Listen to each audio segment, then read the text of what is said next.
Por eso, repito, hoy la introducción va a ser la importancia, el tema de hoy va a ser la importancia de la unidad, que es lo mismo que armonía. Sin armonía, sin unidad, no hay bendición.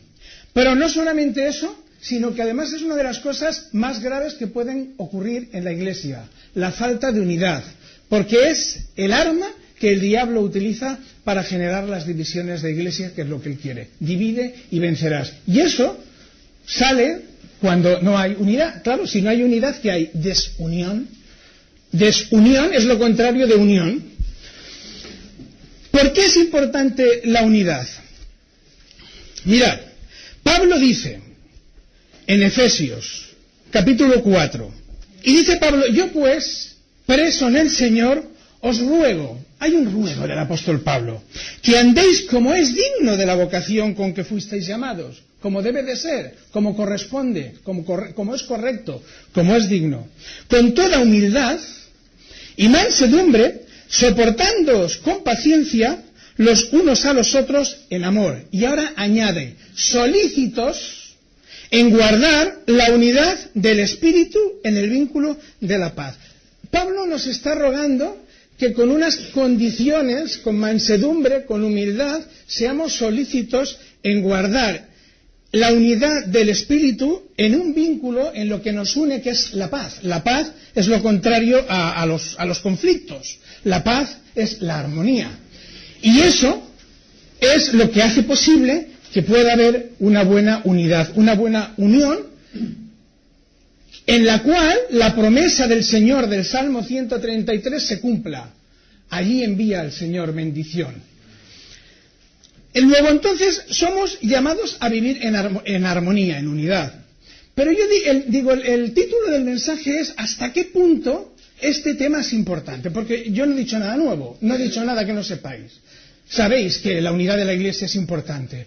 Pero quisiera que entendiéramos la importancia. Entonces, ¿hasta qué punto la unidad es importante? Pues sabéis que cuando el Señor Jesús estaba a punto de ser entregado, Él estuvo orando por sus discípulos y por la Iglesia de Ciudad Meridiana. ¿O no lo sabíais que Jesús oró por la Iglesia de Ciudad Meridiana? Y por cada uno de los que estáis aquí. Porque Jesús oró por todos los que habían de creer en Él. Y Jesús era Dios. Luego estuvo orando por ti, por mí y por esta Iglesia. ¿Y en qué términos estaba orando Jesús en esos momentos? Pues estaba diciendo, para que todos sean uno. Estuvo orando por la unidad. ¿Y qué concepto de unidad tiene el Señor Jesús? ¿Qué concepto de unión, qué concepto de unidad espera Jesús de su Iglesia, de nosotros? Pues dice, como tú, oh Padre, en mí y yo en ti, que también ellos sean uno en nosotros. La unidad que había entre el Padre y el Hijo y el Espíritu Santo, aunque no se menciona aquí, es tal que aun siendo tres personas, solo son un solo Dios. No hay más que un Dios. Y yo ahora digo, ¿la Iglesia a qué es comparada en la Biblia? A un cuerpo. Mirarme a mí. O miraos a vosotros. ¿Cuántos miembros tengo? ¿Y cuántos cuerpos tengo? Tan complicado es de ver eso. No me estoy comparando con Dios. Es mucho más profundo la enseñanza. Pero tan difícil es de entender que todos los miembros forman parte de un solo cuerpo y que este dedo no es un cuerpo, pero que este dedo más este, todos forman un cuerpo. Y ese es el ejemplo bíblico. La Iglesia es un cuerpo donde cada uno de nosotros formamos parte de él como un miembro distinto, pero un solo cuerpo. Entonces, hermanos, la unidad, si somos un cuerpo, quiere decir que no solamente formamos parte de algo que es común a todos nosotros, sino que no podemos ir cada uno por libre. El individualismo es totalmente contrario al espíritu del cristianismo, porque el cuerpo funciona todo coordinadamente. El cuerpo siempre va unido. Los miembros siempre están unidos al cuerpo y nadie actúa haciendo lo que quiere, lo que cree, cuando quiere o como quiere. ¿Verdad que eso lo entendéis? Pues esa es la unidad que el Señor quiere de su Iglesia. Y ahora yo pregunto, ¿existe esa unidad en la Iglesia? Jesús, en el momento que está clavado en la cruz del Calvario, expresó una cosa o sintió una cosa que nunca había pasado, el rechazo de Dios. Y dice la Escritura que Jesús a gran voz exclamó: Elí, Elí, lama sabactani, que quiere decir: Dios mío, ¿por qué me has desamparado? Esto es tremendo, hermanos. Es tremendo el dolor. Mirad, ni los azotes, ni los insultos, ni los escupitajos, ni la corona clavada, ni nada de lo mucho dolor que Jesús pasó, nada es comparable con lo que en estos momentos experimenta cuando por primera vez en la eternidad experimenta la ruptura de la unidad con el Padre. ¿Qué fue lo que motivó la ruptura de la unidad? El pecado. El pecado, hermanos, y en este caso no el suyo, el nuestro. El pecado es causa siempre, y eso lo tenemos que tener muy claro, es la causa de la ruptura de la unidad. Si no hay pecado, si todos hacemos lo que tenemos que hacer, hay armonía. ¿Por qué es tan importante la unidad en la Iglesia? Vamos a ver por qué Jesús, cuando ora por nosotros también, para que seamos uno, vamos a ver qué causa alude. Dice: para que todos sean uno como tú, oh Padre, en mí y yo en ti. Que ellos también sean uno en nosotros, por una razón: para que el mundo crea que tú me enviaste. Es que la unidad, hermanos, es lo que puede producir el mejor testimonio de la Iglesia. Y justamente todo lo contrario. Cuando no hay unidad, hay mal testimonio. Y eso Jesús lo sabía. Y por eso antes de morir está orando. Luego, ¿por qué es importante la unidad? Porque cuando en una iglesia hay conflictos, cuando en una iglesia no hay unidad, eso es de mal testimonio. Cuando hay pecado, no solamente hay un conflicto personal en la persona pecadora, que le priva del gozo. No puede haber gozo, no hay buena relación con el Señor, ¿no? Tiene consecuencias en la iglesia en la que está, en el entorno. Porque somos un cuerpo. Y la gente dice, cuando alguien se comporta mal y dice que es cristiano, mira cómo son los cristianos, anda. Porque cuando alguien de la iglesia da mal testimonio, rápidamente se nos dice a todos, mira, todos son iguales. Y eso es ser tropiezo entonces al Evangelio. Sigo diciendo el tema de hoy, ¿hasta qué punto eso es importante? Pues vamos a ver hasta qué punto es importante. Vamos a insistir. El apóstol Pablo, dice Pablo, he aquí ahora el tiempo aceptable. He aquí ahora el día de salvación. ¿Qué está diciendo Pablo aquí? Estamos viviendo el tiempo en el que estamos predicando el Evangelio, en que hay oportunidad de que las almas se salven. Y la Iglesia tiene la responsabilidad de predicar el Evangelio, de dar testimonio para que la Iglesia se salve. Es ahora hay tiempo, es el tiempo de salvación. Eso es lo que está diciendo Pablo. Y entonces añade, precisamente porque es tiempo de salvación, porque estamos predicando el Evangelio, porque tenemos ese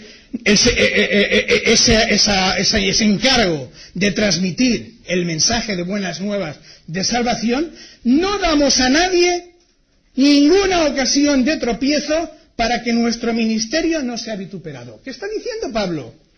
¿Qué está diciendo Pablo? Que como es tiempo de salvación, no vamos a estar predicando el Evangelio por una parte y por otra parte siendo piedra de tropiezo. Así que dice Pablo, no vamos a dar a nadie oportunidad de que critiquen nuestro ministerio, de que nuestro testimonio sea en vano. Mira si es importante. ¿Por qué? Porque Pablo, al igual que todos nosotros, sabemos que la gente está a la que salta. Así que dice, como es tiempo de salvación, como nuestra misión es predicar el Evangelio, no podemos dar motivo a que alguien critique la obra, porque entonces va a rechazar el Evangelio. Vale, vamos a dar un motivo para que rechace el Evangelio. Por eso es tan importante la unidad y el testimonio de la Iglesia. Y ahora viene un paso, bueno, él continúa ahora. Dice, en lugar de dar motivo, no vamos a dar ningún motivo a nadie para que nos critiquen. Pero no solamente no vamos a dar motivo, sino que mira lo que somos capaces de hacer y vamos a hacer. Y ahora viene una lista muy larga.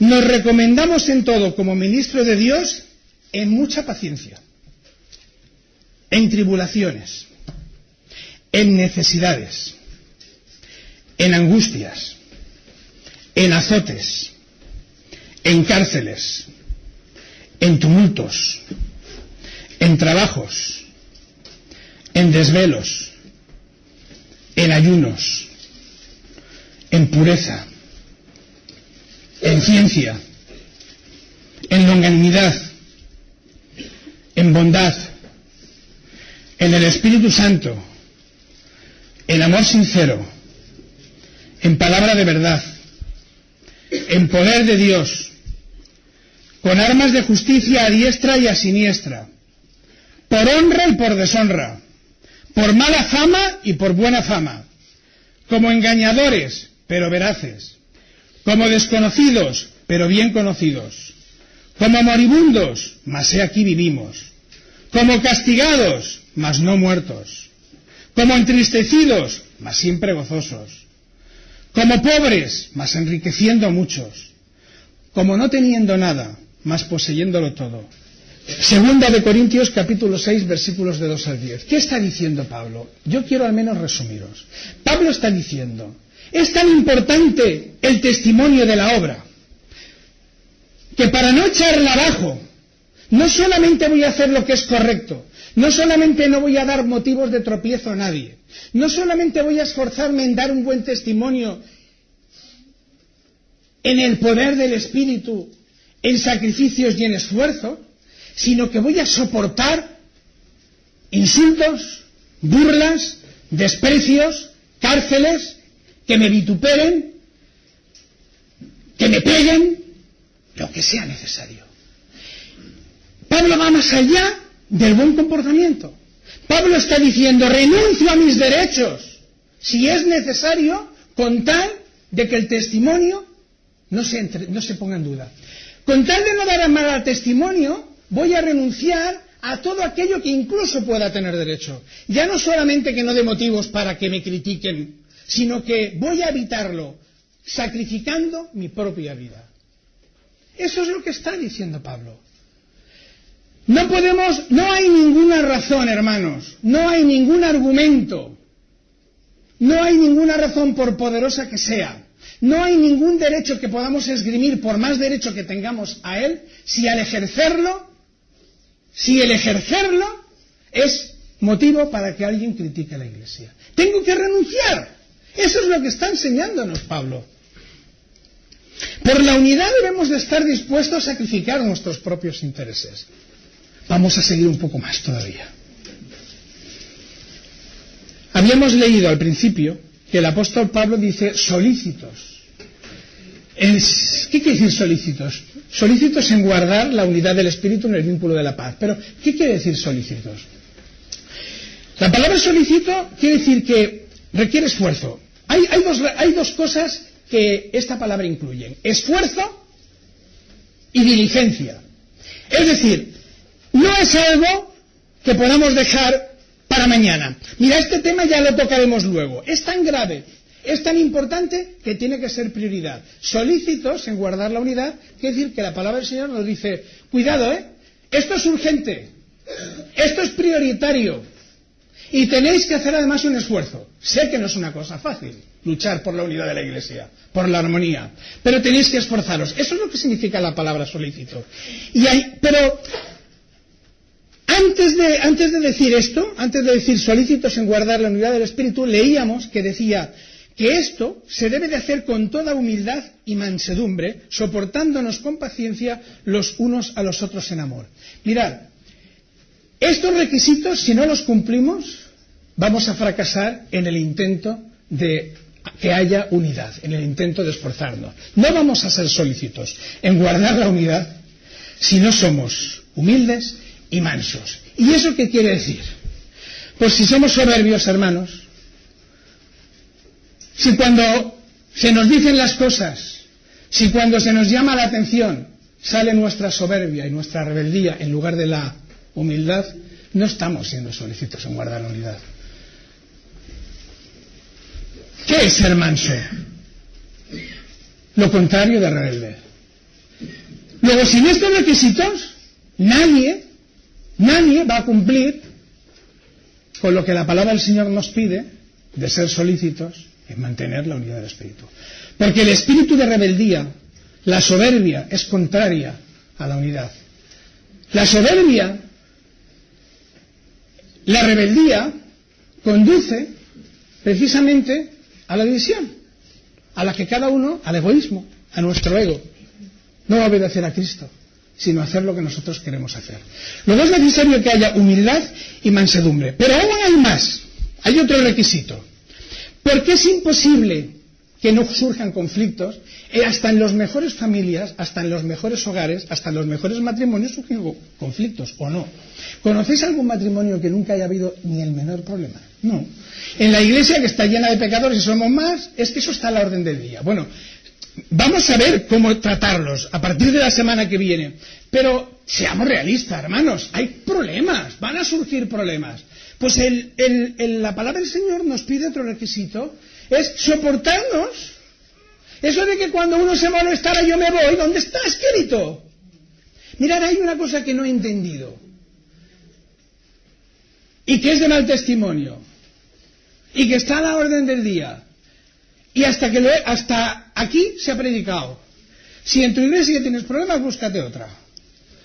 Si en tu iglesia no te sientes bien, búscate otra. Si no te gusta tu pastor, búscate uno que sea más guapo. Hay pastores que se hacen la cirugía estética. Perdonadme que yo no me la haya hecho.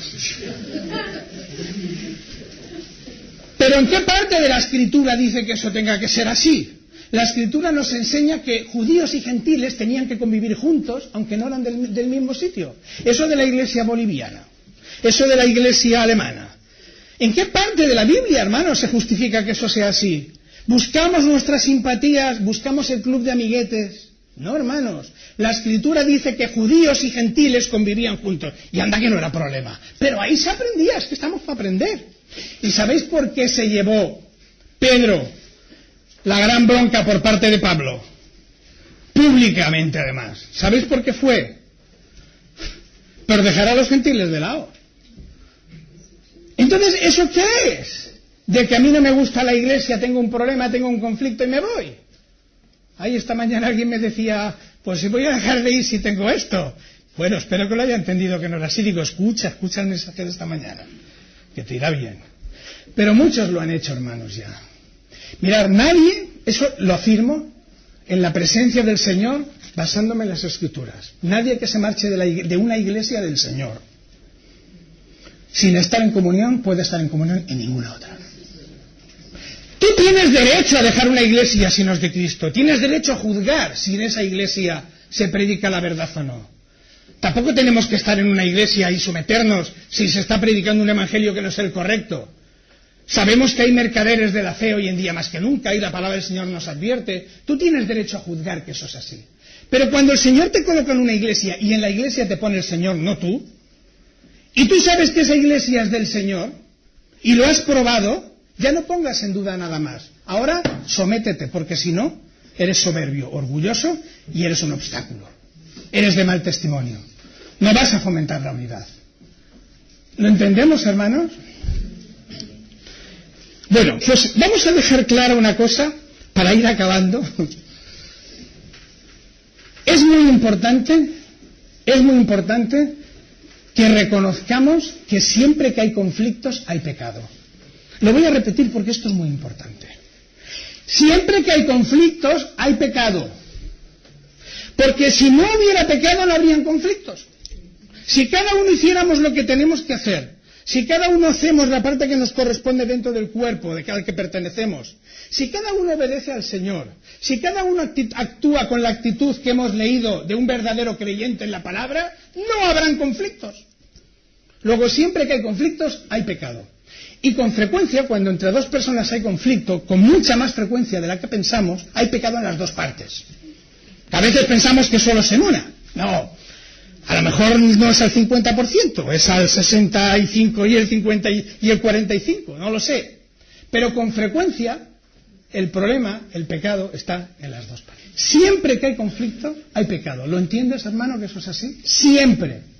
Y además, no te creas, que cuando alguien te ofende y peca contra ti, tú eres del todo inocente. Seguramente tú tienes mucho que ver y también en el tema. Y lo veremos. Eso lo vamos a ver a partir de la semana que viene. Pero yo ahora, para finalizar hoy este tema de importancia, quiero haceros reflexionar sobre cómo actuamos cuando nos sentimos molestos con alguien, cuando nos sentimos ofendidos con alguien. ¿Qué solemos hacer? Lo primero es evitar la confrontación. Si una persona, yo me siento molesto, digo, ¿ahora qué? Pues se lo digo, me voy a crear más problemas, anda ya. Y es evitar esta confrontación. Al evitar la confrontación yo me siento mal, porque yo me siento mal. Es más, como el problema no lo resuelvo, suele haber con el tiempo amargura, resentimientos, se suelen producir esto, ¿no? Pero claro, yo no sé, hay personas, a mí por ejemplo se me ve a legua cuando estoy disgustado, pero la mayoría también, a unos más y a otros menos, pero hasta los que menos se les nota, siempre transmitimos algo que demostramos que estamos disgustados con alguien, que algo nos ha ofendido de esa persona. Y claro, la persona se da cuenta, dice, ¿qué le pasa? Algo le debe de pasar, porque a lo mejor no es consciente. Y algo le debe de pasar, hermano, porque ha cambiado su actitud respecto a mí. Porque cuando nos molestamos con alguien, y estamos molestos y lo negamos, pues se nota. Claro, le preguntamos, oye hermano, ¿te pasa algo? ¿A mí? ¿A mí qué me va a pasar? A mí no me pasa. ¿Yo enfadado? No, ¿qué va? No. ¿Cuántas veces ha pasado eso? ¿Sabéis que está enfadado con vosotros? ¿Sabéis que hay algo? No, hermano, yo todo lo pongo en el Señor, gloria a Dios. Mentira. No queremos afrontar, y esto es lo más frecuente, es decir, huimos del problema. Hay muchas formas de evitar esta confrontación y de huir del problema. A veces este huir del problema nos puede llevar a lo que ya hemos dicho, y yo lo he visto y lo hemos vivido todos, dejar la iglesia. Es lo más fácil. Me enfado con tal persona, ya no puedo convivir en la iglesia. ¿Qué tendrá que ver eso con el Señor? ¿No? Pero somos así. Y hemos dejado la iglesia cuando nos hemos sentido ofendidos. No es lo más frecuente. Pero sí hay una cosa que es muy frecuente cuando tenemos esta forma de actuar, es distanciarnos de la iglesia. Hay personas que estaban contentas, que estaban comprometidas con la iglesia. De repente hay algo que les ofende. No sabemos el qué porque no lo han dicho. No quieren confrontarlo. Y entonces se alejan, se distancian y las notas que se enfrían. Es un problema para esa persona, porque es un carbón que se separa del fuego. Esa es una primera forma de actuar, incorrecta. La segunda forma de actuar es cuando nos sentimos ofendidos y nuestro orgullo se hiere. Dice la palabra, el hermano ofendido es más tenaz que una ciudad fuerte, y las contiendas de los hermanos son como cerrojos de alcázar. ¿Sabéis lo que es un alcázar? Es una fortaleza de defensa. ¿Cómo serán los cerrojos, no? Para no poder entrar ahí. Tiene que ser fuertes. Así es el hermano ofendido. Cuando un hermano es orgulloso y se siente ofendido, es obstinado. Es como lo dice la palabra, como los cerrojos de un alcázar. No hay manera de entrar en él. No hay manera de que razone. Ese hermano lo único que quiere es que el otro venga y de rodilla le diga, hermano, por favor, perdóname, te he ofendido, tenías tú toda la razón. Ah, vale, ahora me siento satisfecho. Vale, ahora te perdono. Y mientras no consiga eso, estará atacándolo. Lo criticará porque pesto, porque eres así, tal y cual, porque patatí. Esparcerá el rumor por todas partes. Porque aquel hermano, porque como es, porque patatín. Porque hasta que no busque a su satisfacción, hasta que su orgullo no es satisfecho, esa persona no está feliz. Estoy resumiendo dos grandes formas incorrectas de tratar los conflictos. Eso no está en la Biblia, es que eso no... es la cita de Proverbios, sí. Es Proverbios 18-19. No, el actuar así no es incorrecto. ¿Cómo actúas tú, hermano, hermana? ¿Cómo actúas tú cuando te has sentido ofendido? No sé si he omitido algo y puede ser bueno que lo digas para aprender. ¿Cómo actúas? ¿Te sientes identificado con alguna de las cosas que estamos diciendo? ¿Te sientes identificado? Que sepas que eso no es la forma correcta de actuar. Que lamentablemente tenemos que ser sinceros y honestos y reconocer que lo hacemos así. Pero cuando estamos actuando así, hermanos, estamos lejos de cumplir como creyentes lo que la palabra del Señor nos dice. que es solícitos en guardar la unidad del espíritu en el vínculo de la paz. Y soportarnos con paciencia no es porque no nos quede más remedio, dice, soportándoos los unos a los otros en amor. Es decir, yo no tengo que soportarte a ti porque no me quede más remedio. Encima tiene que ser en amor. Y si no es así, mi vida está fallando, algo está fallando en mi vida. Mi vida no es como debería de ser. Bueno, pues estas son las formas incorrectas. La semana que viene vamos a ver cómo dice la Biblia que tenemos que tratar los conflictos. Y yo quiero deciros que no son consejos lo que la Biblia nos da.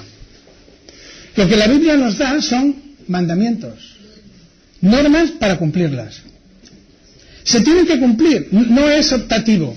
Hasta en las leyes se dice que la ignorancia de la ley no nos exime de su cumplimiento.